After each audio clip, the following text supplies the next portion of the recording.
ahead and introduce our moderator for today while the presentation finishes getting set up.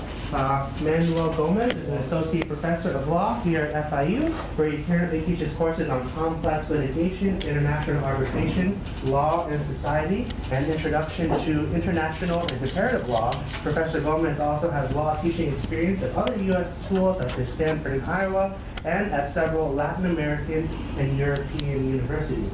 His research and teaching interests cover an array of international topics, mainly with a Latin American focus. He's also a veteran Tuesday Times Roundtable moderator. Thank you. You're too generous, and I'm more than happy to be a repeat offender of this series.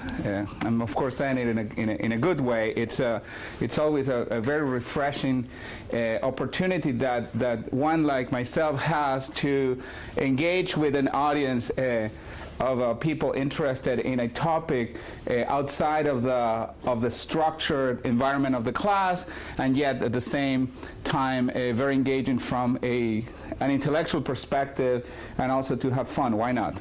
So for those of you who have not done this or have not been to one of this before, usually the way it goes is that I give a presentation. I will try not to monopolize the time because I would like to elicit some discussions and questions from you on the basis of an article that appeared published in the New York Times. This time, the article which you have on your desks is an article that makes reference to the legal hurdles of recovering what the article referred to as art or looted art or stolen art from the Nazi era. This is from the period of World War II. I will give you a little bit of a synopsis on a broader issue, an issue that is actually very current, and just by coincidence, I think this Friday there will be a movie called The Monument Men, which is based on a book written from the standpoint of an entirely different angle. It's not from the standpoint of the honors of the art. There have been also movies and documentaries on the honors of stolen or looted art, but from the standpoint of the Allied forces that were charged with the big responsibility of keeping the art intact, because of course looting was one of the big fears of upon the conclusion of the war. We're standing in Munich, looking at the House of Art, which was once called the House of German Art. It was built for Adolf Hitler and was a place to promote a very specific idea of German art. This is thought to be the very first building that Hitler had commissioned for the Nazi state, and this was to be the first of many buildings that were to be constructed around the nation that were the embodiment of National Socialist ideology.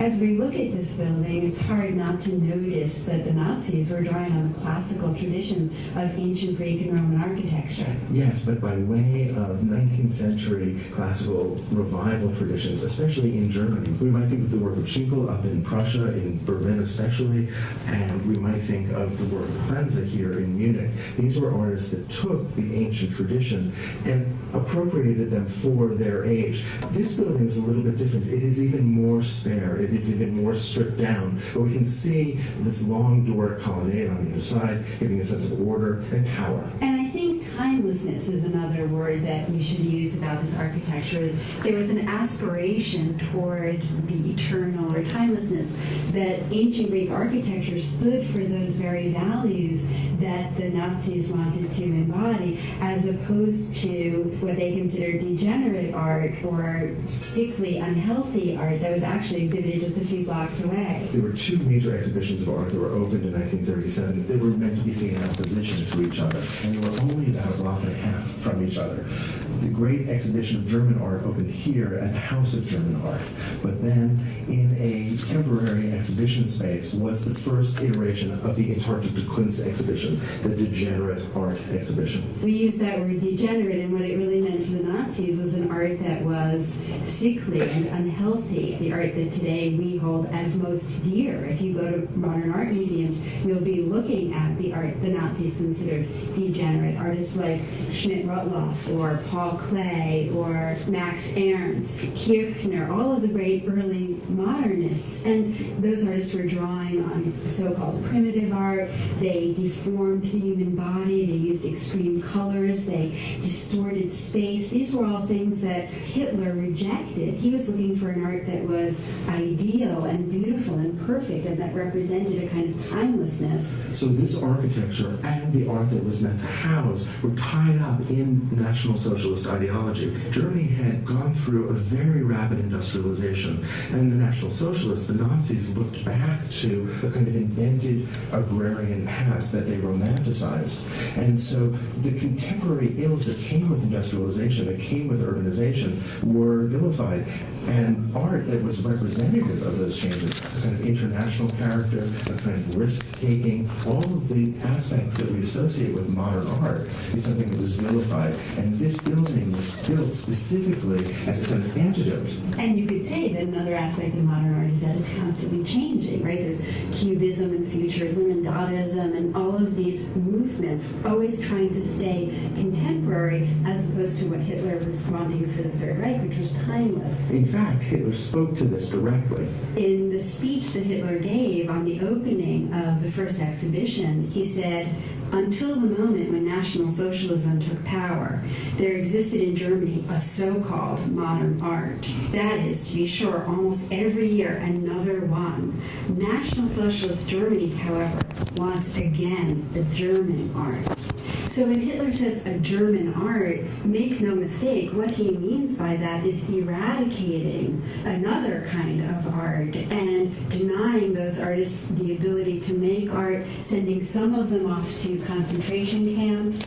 The artist whose work appears on the cover of the Entdeckte Kunst exhibition was sent to a concentration camp and murdered. This was serious, frightening propaganda.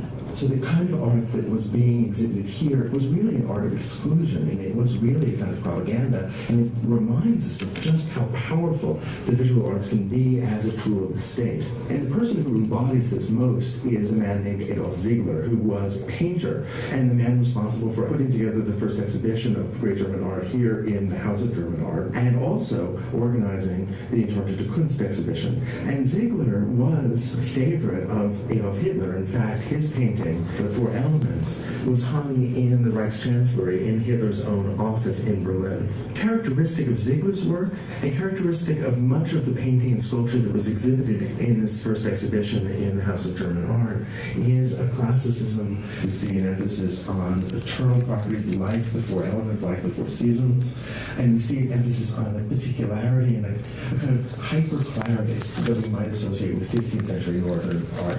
And the art that was exhibited in the Degenerate Art exhibition was hung with art by people who were mentally and physically handicapped. So that was art that was associated with all that the Nazis were eradicating, literally murdering.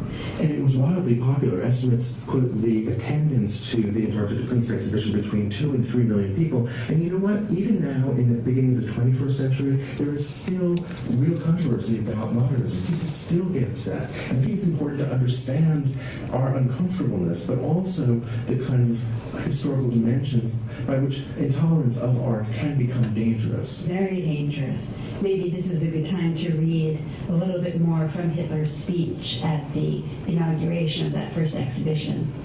Art can in no way be a fashion. As little as the character and the blood of our people will change, so much will art have to lose its mortal character and replace it with worthy images, expressing the life force of our people. Cubism, Dadaism, Futurism, Impressionism have nothing to do with our German people. I will therefore confess now in this very hour that I have come to the final, inalterable decision to clean house, just as I have done in the domain of political confusion, and from now on rid the German art life of its phase-mongering.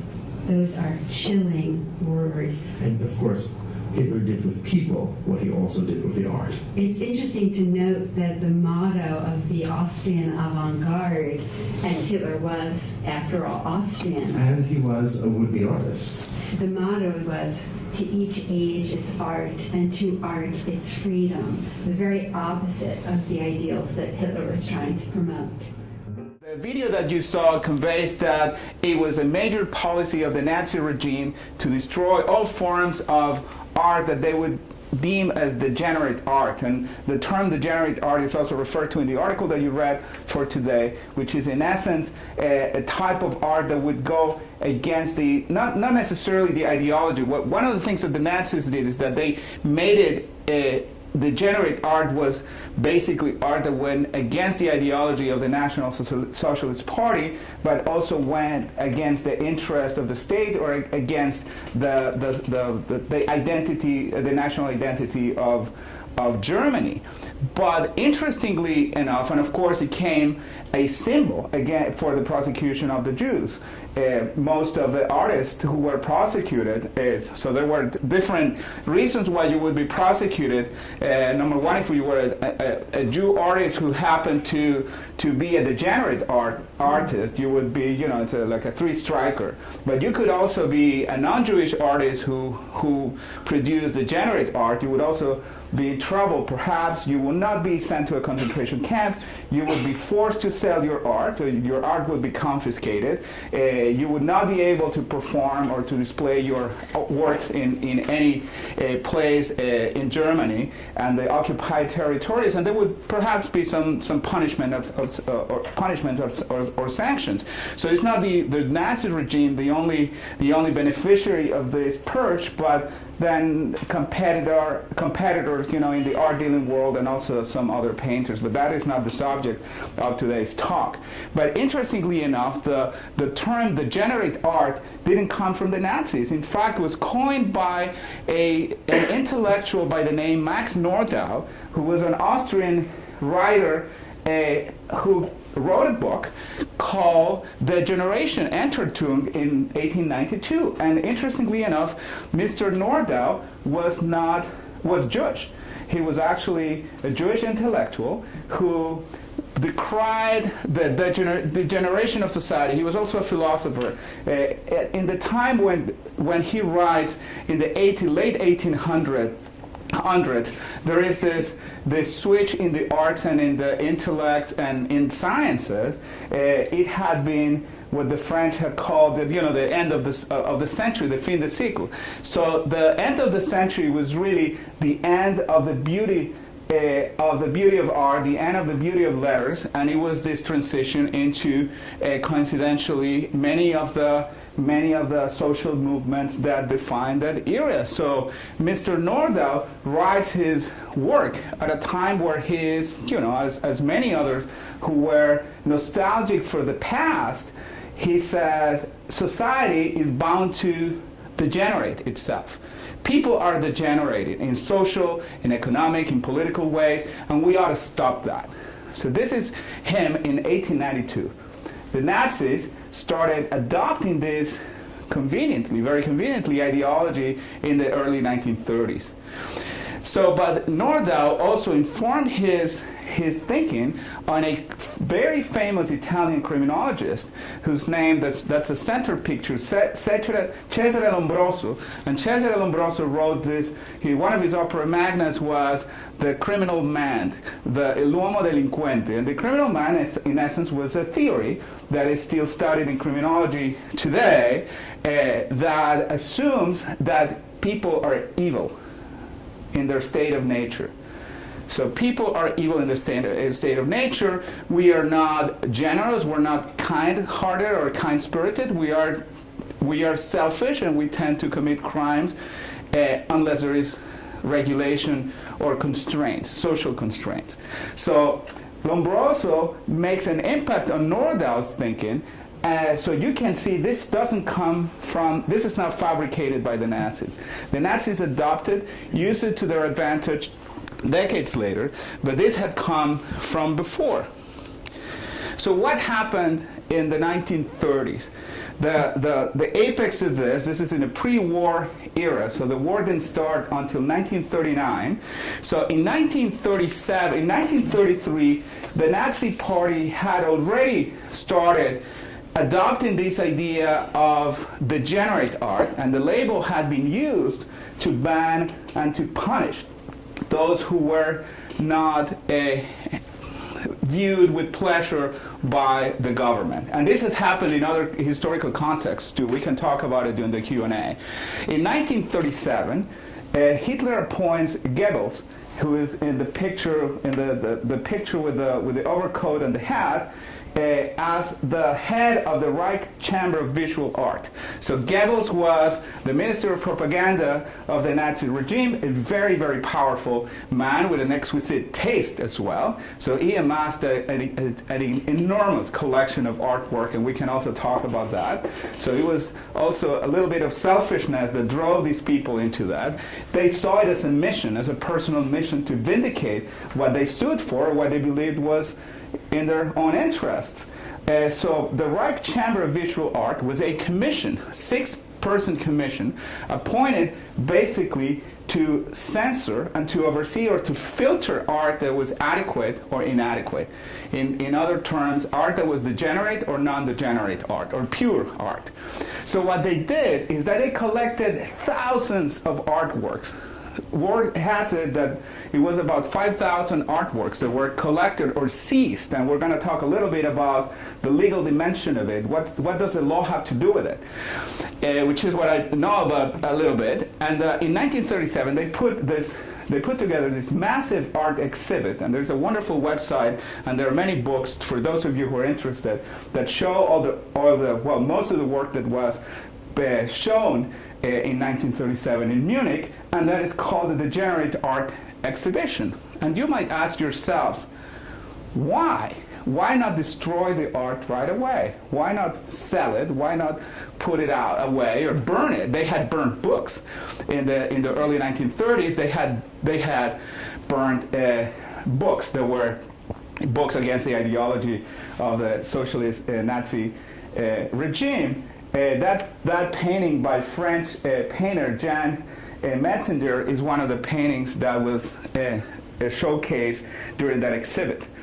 The explanation for why the exhibit is because the government wanted the people to see with disgust what was happening to art. They invited, of course, selected people at the beginning, the who's who in the art world of Germany and Austria and the allied countries, allied to the German regime at the time, to witness with their own eyes what was happening to their beautiful arts. And then they opened the exhibit to the public. Also, many art dealers were invited to the conference, and many art dealings, many transactions, very juicy transactions took place in the aftermath of this art exhibition. By the numbers, I have already told you that the approximate count is that more than 5,000 artworks were confiscated or taken from their rightful owners since 1937, which is when this wave really took shape. It was done by legals and not so legal means. There are 3 categories that we could point to when we're thinking about this type of degenerate art. So number 1, which is the most legal part, in 1938, and that's the law that is referred to in the article that you read for today, there was a law which official title is Law on the Confiscation of Products of Degenerate Art. This is a German law, and you know what the most interesting thing is? That law stands until this day, has never been repealed, never, was never touched. It's still the law of the land in Germany today. So that law called for the lawful confiscation of art that was deemed to be offensive to the public interest and the policies, the public policies set for by the government.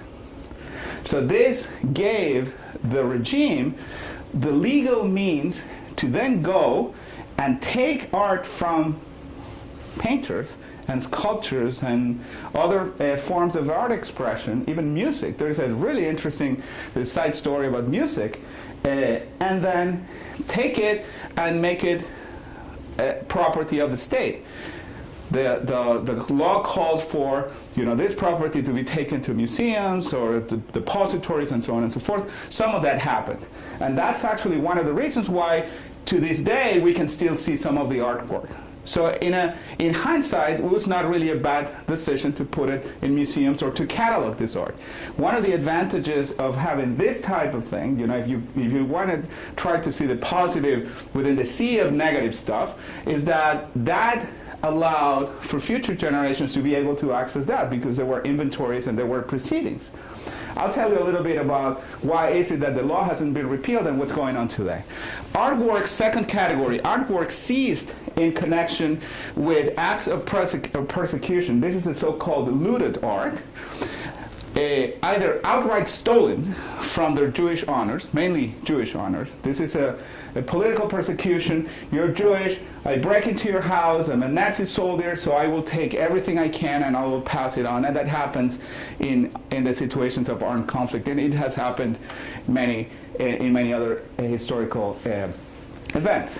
Or acquired through forced sales to Nazi official or friendly art dealers.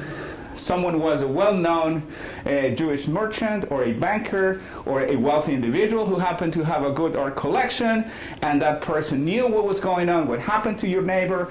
So you would be approached by an art dealer who would say, okay, I can help you out. I know you need money to get out of the country. I can buy this art from you and I'll pay you X. And these were legitimate transactions. But those were legitimate transactions done under duress. Done, against the will of the owner. Perhaps the last one is artworks legitimately acquired by art dealers. So nothing says that people who are interested in selling art wouldn't sell art despite the circumstances being how they were. So there was still a market going on. So some people sold their art legitimately. Some Nazi officials acquired their art legitimately. Some dealers or wealthy individuals were opportunistic in seizing some art in a legitimate way.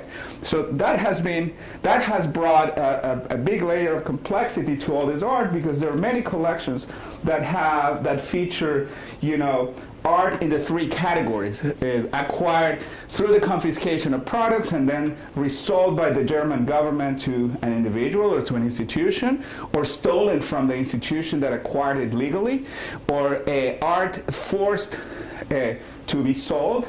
A recent example closer to home, dealing with the forced sales of assets, has to do with some of the people who left Cuba between 60 and 62. Of course, it was before the official confiscation took place, some people were saying, okay, you need a passport, then you better sell your property to so-and-so. You sell your house. It's going to be documented as a transaction, and it looks legal. And it will be almost impossible for you to prove that you were forced into it, because you sold the land and you were free to stay and suffer or leave and take your money and go. Of course, that works. It's an ideal situation, but the government cannot be negotiating with hundreds or with thousands of people, also because these people also would haggle, and you don't want to do it. You don't want to deal with that situation. Let me tell you a little bit about one of the most controversial cache of artwork acquired or transferred during the Nazi era, and that's called the Gurlitt collection. And actually, it's really interesting. This is very well documented.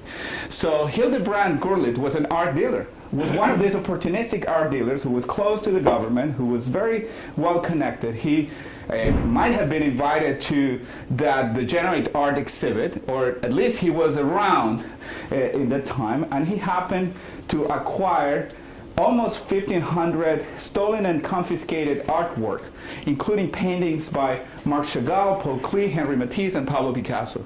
So he had a huge collection. He had it in his storage. He died in 1956. His son took over the collection. This collection rarely made it to the public eye.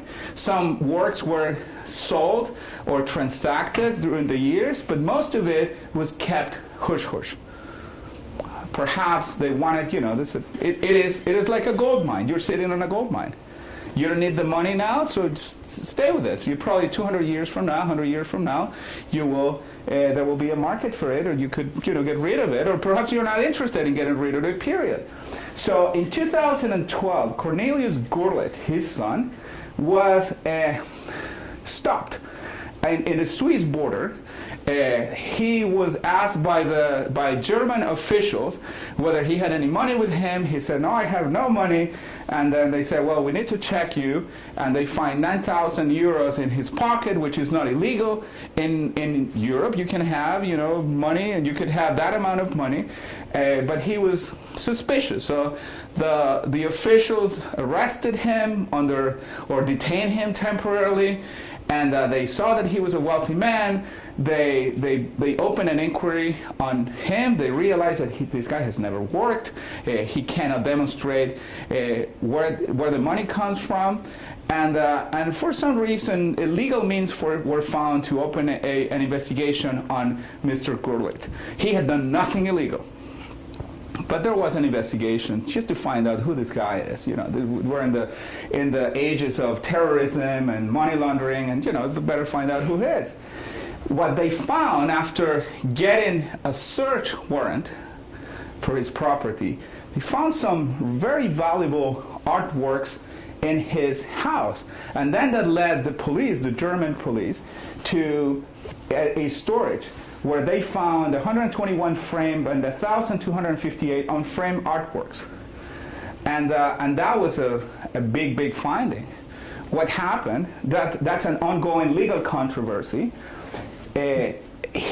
Most of the work was acquired by legal means through the two first categories that I showed you earlier on in the former slide, either pursuant to the 1938 law or pursuant to just a transaction. It has been almost impossible for investigators to track down the legitimacy of the sales that his father was part of. So his collection is still seized. There is a big controversy still to this day, and I think there's a documentary either in the works or out there on the Gurlitt collection. So that's a really interesting angle if you want to study this issue. Let's talk a little bit, and with this I'll end, and we can then have a little bit of a conversation. Till what time is it?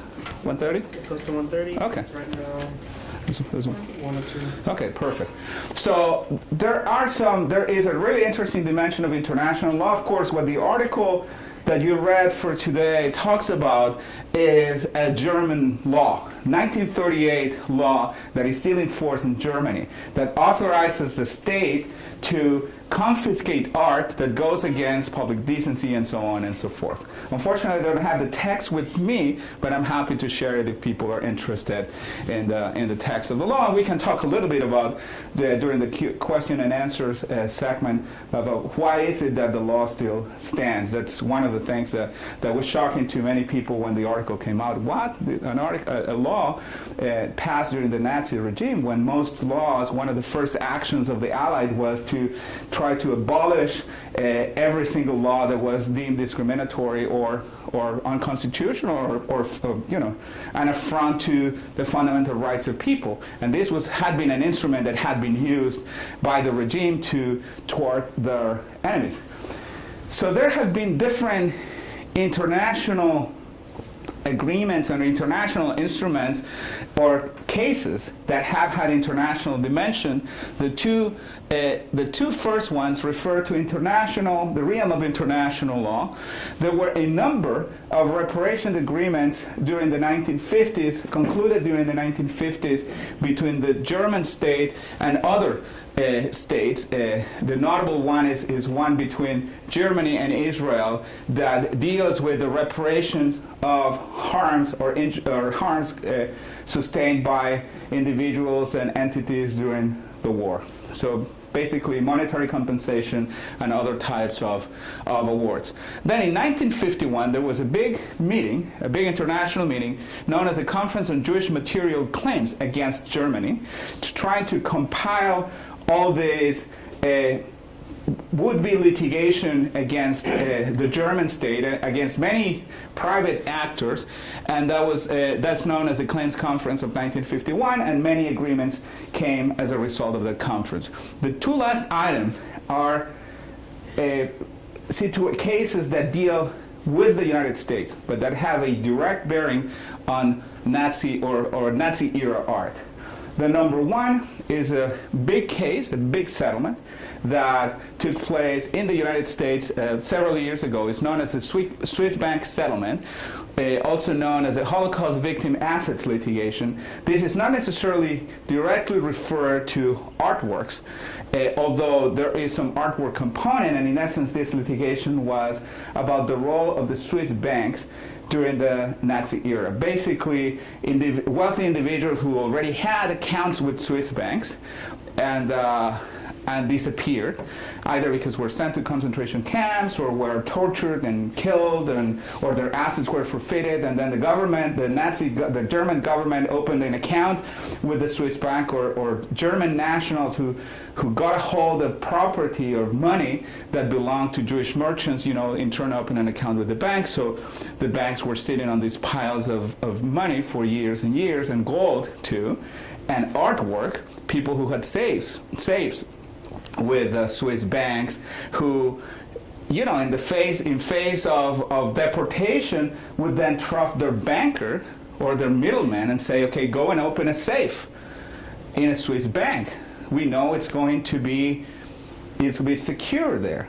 So the problem with the banks is not just that in some cases the bank continued transferring the assets or the money, but in most cases what the bank was doing is the bank was sitting on these reserves, these wonderful reserves of cash and artwork and so on and so forth, and didn't say anything to the relatives of the people, partially because they didn't know, but also the banks didn't really have an active interest in going and disclosing what they had, and that's what was the basis of the litigation.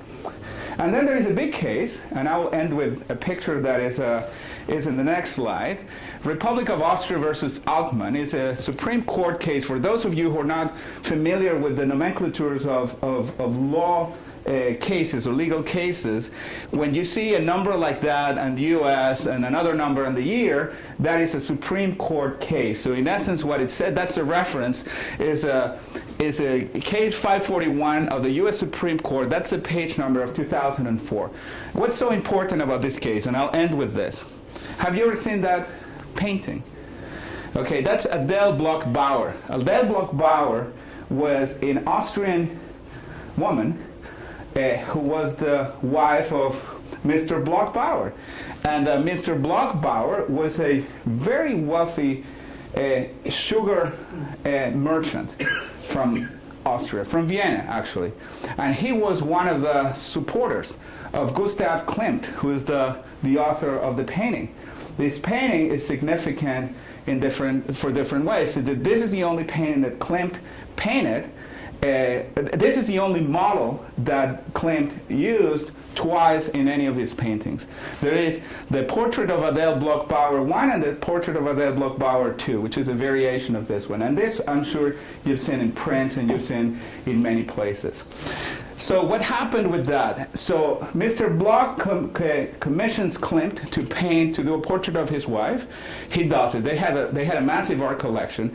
He also writes a will. Basically, the wife says, honey, when we die, we want this painting to stay in Austria, in Vienna. So he disposes in his will that the painting will be donated to the museum, to one of the museums in Vienna. And that is his will. But before he dies of natural causes, they are arrested because they were Jewish. So the painting, when they die, and they had designated, no, it was not donated to the museum. I had a little glitch there. So the wife wanted the paintings to go to the museum, and he says, no, I don't want the paintings to go to the museum. I want them to go to one of her nieces. So they have this niece, and the name of the niece is Maria Altmann. And so the will is that Maria Altman will inherit the piece, and then Maria Altman could do whatever she wants with the piece. So he dies.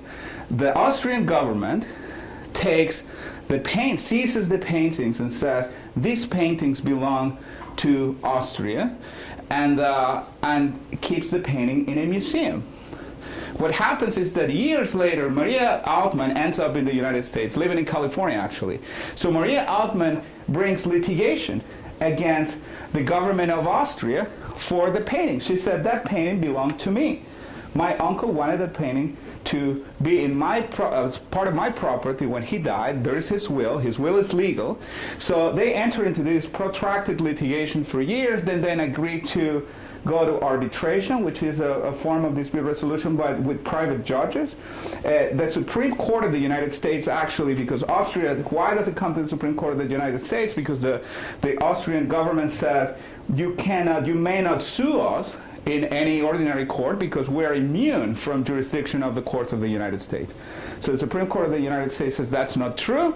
You could be sued here because this is a transaction that is not protected under the Foreign Sovereign Immunities Act, and it ends up forcing Austria into going to arbitration with Maria Altman.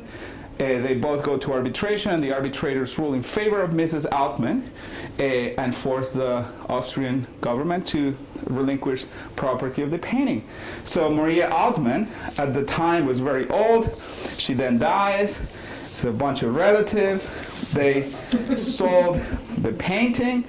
And according to reports, the painting was sold, and this is what made the painting very famous, for $135 million in June of 2006 to Ronald Lauder, the heir of a Steve Lauder fortune. And if you want to see it, you don't have to go to Vienna because it's in display in New York, at the Neue Gallery in New York. So bottom line, and in conclusion, what happens in the realm of looted art, or art that was confiscated during the Nazi era, is fascinating. It's a really interesting angle for those of you who are interested in art, for those of you who are interested in history, those of you who are interested in journalism. There was an article in the New York Times on Sunday about this French investigator. Actually, what he's doing is that he has volunteered his time to find relatives of the owners of Nazi looted art during the war, and so he's connecting people with works of art, because one of the big problems is that people don't know whether they're relatives, and they don't even know what rights they have. So this gentleman is trying to connect the dots. So it is really an interesting realm, and thank you very much for your time.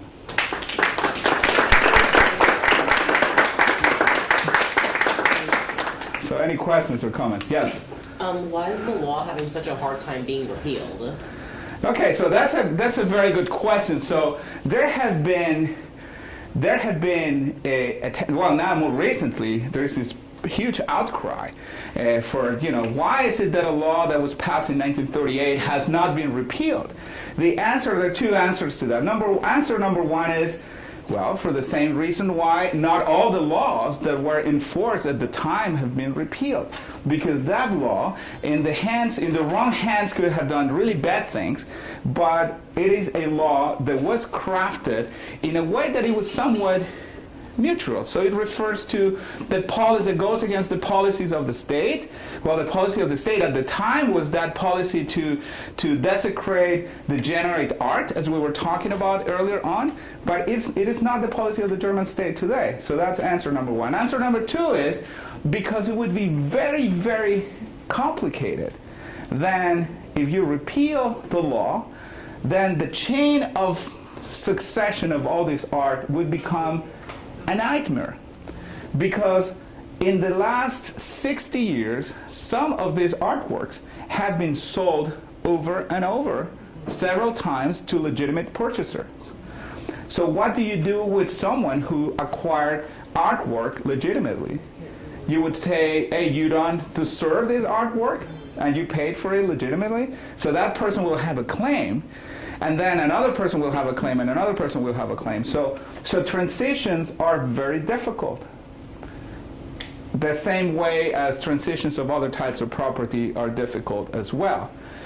Then that's the third answer, and perhaps none of these answers is satisfactory to you or to someone who feels strongly against this nice Nazi ideology. And most of us, of course, are disgusted by the use of legal instruments just to manipulate politically.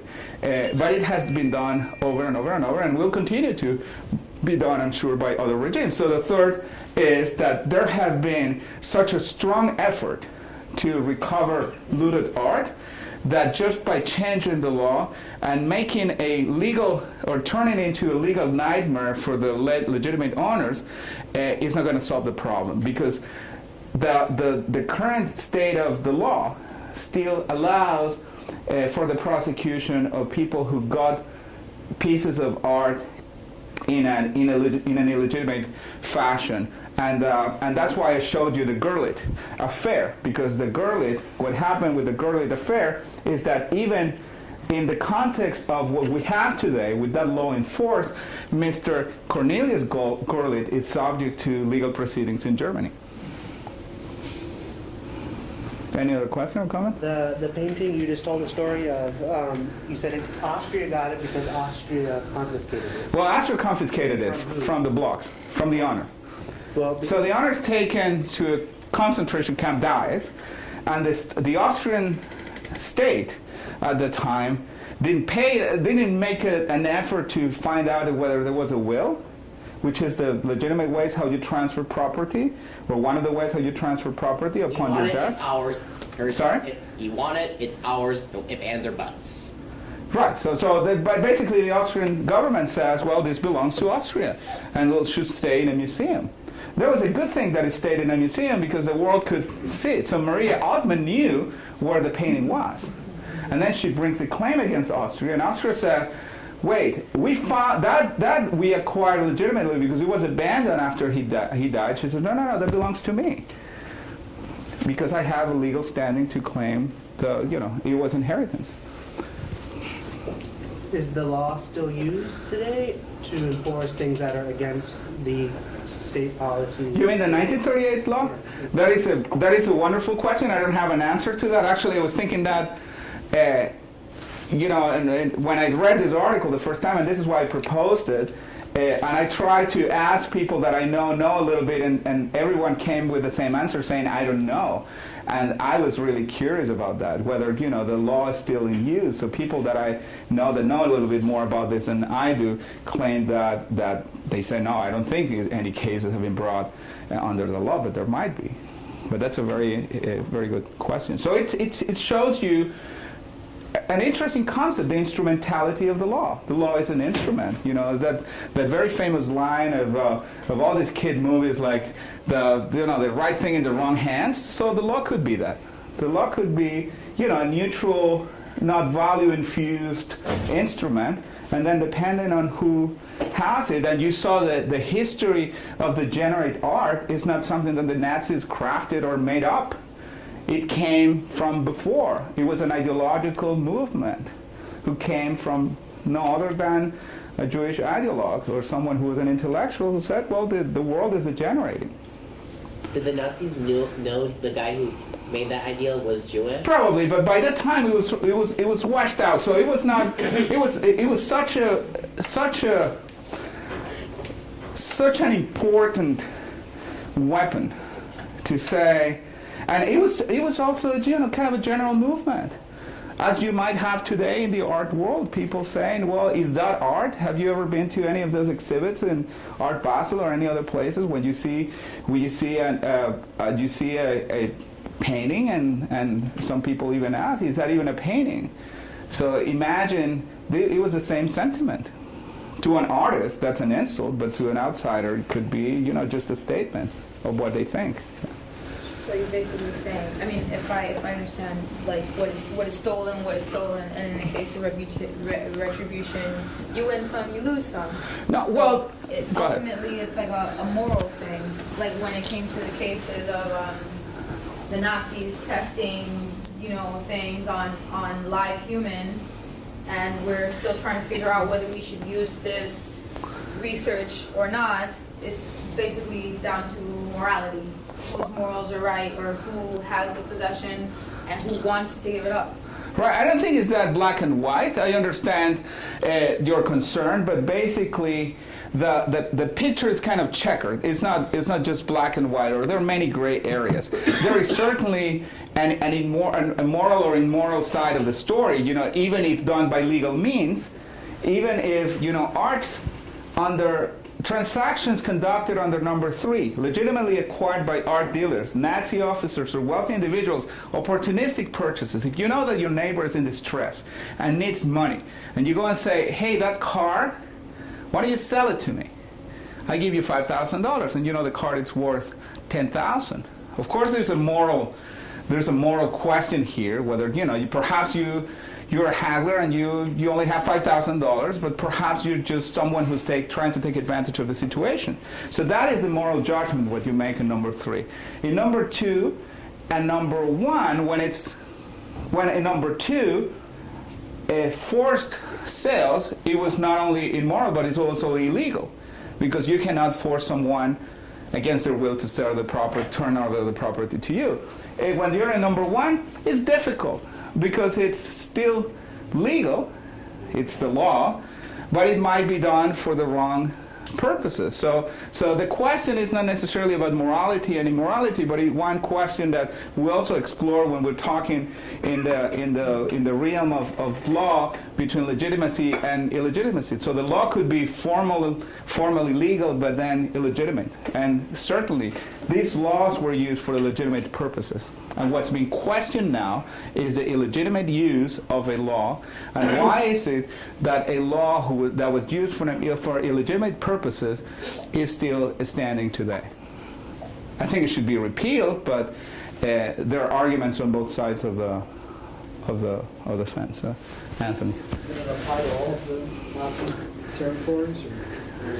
Well, it was a German law, so it applied in the territory of what was Germany at the time.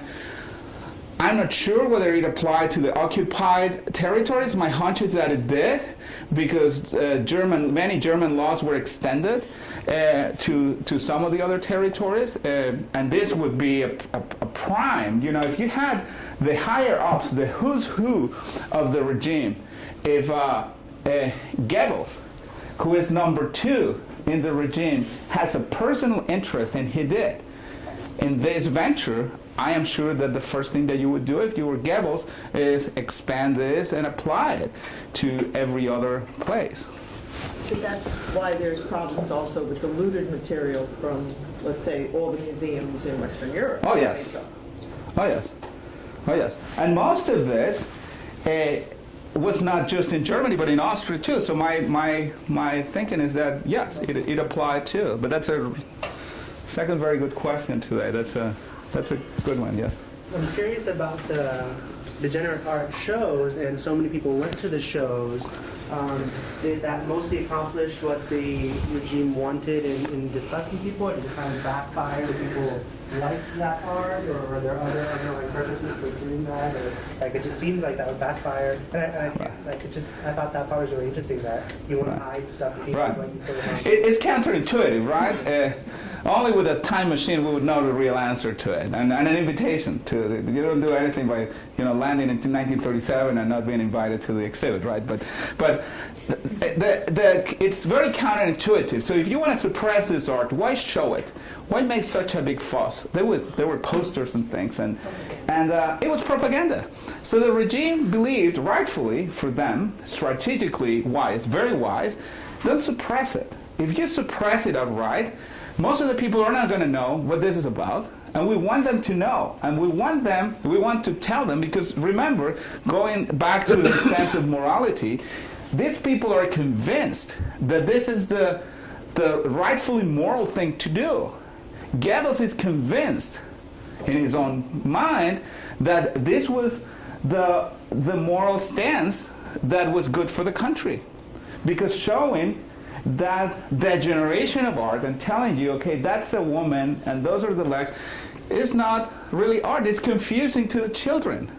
So that's not even pedagogically valuable. So the strategy was show them, but show them in a guided fashion. It's not that you put all the paintings out there for people to come and see and take pictures and all that. In today's world, people with their smartphones to taking pictures and posting them on Instagram. So this is the exhibit. So you have someone holding the self-portrait of Vincent van Gogh. That is a very famous painting. And then you have people explaining to those who are attending why this is a degenerate piece of art. And then probably say a few things about the painter who had this checkered life, who was kind of cuckoo. And they said, is that what you want your children to see? Of course not. This is degenerate. It comes from a degenerate person. It is degenerate art. So I think that was the purpose of that. But it is also a golden opportunity for an art dealer who's thinking in the back and saying, well, that could fetch 5,000 whatever, but I could buy it for 500 now because it's so devalued in this market. I think that also we're ignoring the degenerate art applied in the United States too. A lot of the major museums wouldn't allow art, modern art in them. Right. That's why MoMA was established in New York. Right. But if not, it was considered degenerate art here. That's true. That's They true. wanted it in- That is a very good point. Number 3 now. Very good point. So the issue is that this movement of degenerate art is not exclusive to Germany. It's not exclusive to Austria. It is also something that expanded. I'm not an art historian, but you know it also in the letters and in music. And there have also been these movements, these revival movements, to try to recover what's left of good music, or good art, or good painting. And I am sure it was also widespread, and you could probably see it here. So, yes? Yeah, you were saying that aspect was also used as a social point to as propaganda. Like, if the United States is against it, or the rest of the world is against it, why are you guys not against it? I don't know if I understand or follow your question. The fact that the rest of the world, like the United States, would consider that these arts are degenerative was Right. used as propaganda, like a sense of propaganda. Like, look, other countries are against it, so it's okay Right. to be against it. Well, I don't know if at the time, you're talking about at the time? Yeah. I don't think the rest of the world knew what was going on. cared, but the U.S. thought.